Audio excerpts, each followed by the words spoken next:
걱정했던 것보다는 피해가 크지 않아서 다행이긴 합니다만 태풍의 진로와 강도가 하루 만에 이렇게 바뀔 수가 있는 것인가, 기상청이 예보를 잘못한 건 아닌가 또 논란이 일고 있습니다.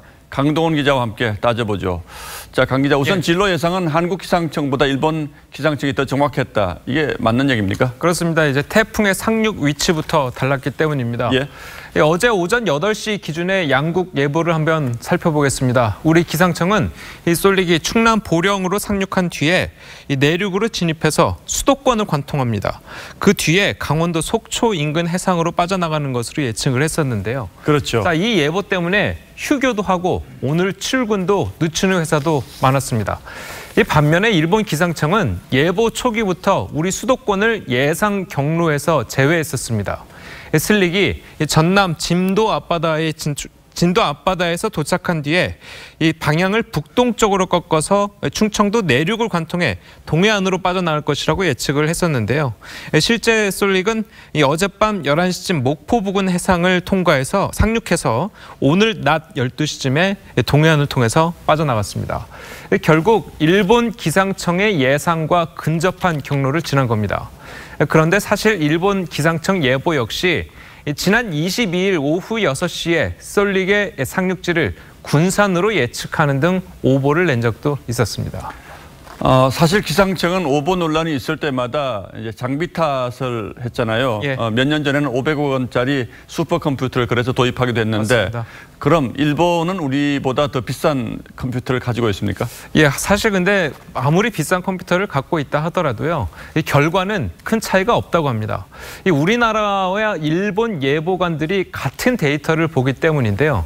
결국 똑같은 데이터를 들고 최종 판단을 하는 건 예보관들이라는 겁니다. 그렇군요. 예. 하지만 이 관련 인프라나 예산 또 인력이 잘 갖춰진 일본이 이 기상 예보 강국인 것은 사실이라고 합니다. 예, 뭐 여러 가지 그 예보를 좌우하는 요인들이 있겠습니다만 결국 종합적으로 일본이 우리보다 실력이 낮다 그러면 이렇게 볼 수도 있습니까? 사실 그렇게 단정하기는 또 어렵습니다.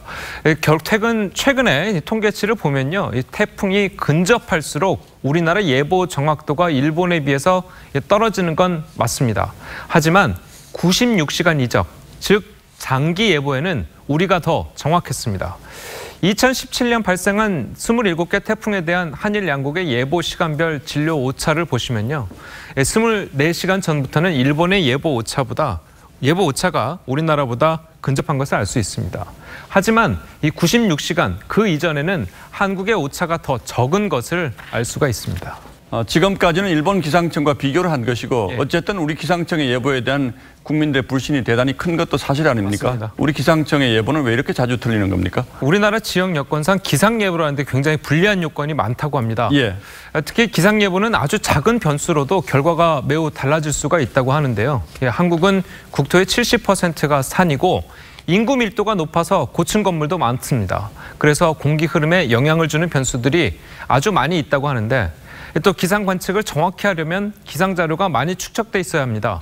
그런데 일제 강점기 등을 거치면서 50년 이상 자료가 축적된 것이 거의 없는 것도 문제라고 합니다.